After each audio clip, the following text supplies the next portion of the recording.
Many are the ways to read Torah. Many are the ways to understand Torah. One can choose to read it as a storybook, great fables contained in it, worthy of telling and retelling time and again. You can read it as a history book, trying to understand and decipher the past of our own people. Or one can read it as the autobiography, as it were, of God. And the fourth, or perhaps most complex level of them all, is one can choose to read it as a personal biography, the story of ourself. Now, at first blush, we may look at that and say, how can it possibly be a story about me when I'm 23, 45, whatever our age is? And certainly I did not live as long ago as Abraham or Moses. These are things that are foreign to myself. How can it possibly be the story of me? And yet religious people time and again choose to read the stories of the Torah as if they were reading their own chronicles. And this week's Torah portion, I'm going to provide two separate, disparate examples.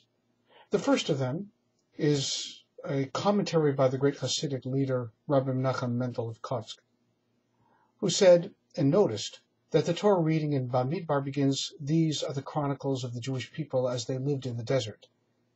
He said, what is the desert? The desert is a physical place, but it's also a place of being, a place of mind, a place of self. It is a place of self that is a gift, something that we should find out more about ourselves while we are in that status, that place, called the Midbar, called the desert. What he meant is that each Jew should consider himself or herself as if they were perpetually to live in a desert, a place of barrenness, a place of nothingness. The place where we inhabit is a place where we have little self-worth, where we cannot rest on our personal accomplishments in life and say, this is who I have been, this is what I've accomplished, this is what I've done. Because that kind of self-aggrandizement only leads to bitterness. Because what happens when people don't acknowledge us? Then we become angry. We lash out. We feel like we've been done wrong.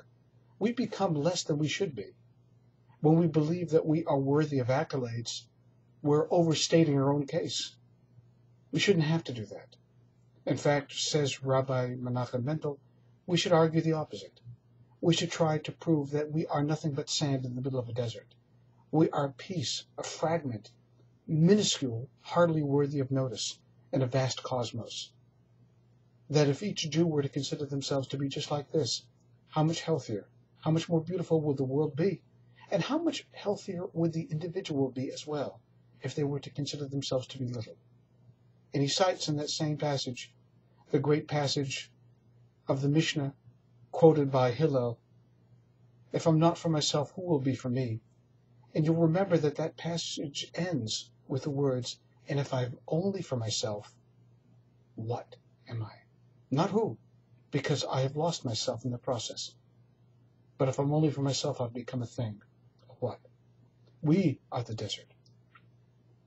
The second point that the Torah reading brings out and is highlighted by many of the sages is the fact that it takes place in a desert, and in the center of the desert we find the Jewish nation, and in the center of the Jewish nation we find the Mishkan, the tabernacle. That it is not at the front, it's not the back, not at the side, it's in the center. It is the focus of all things that we wish to be, and we wish to give energy to in our life. Much like the mountain of Sinai that the Israelites stood around not very long ago in our people's past, they were arrayed around the base of the mountain, looking upward, towards God, towards the place that would transform their very spiritual and physical being into something other.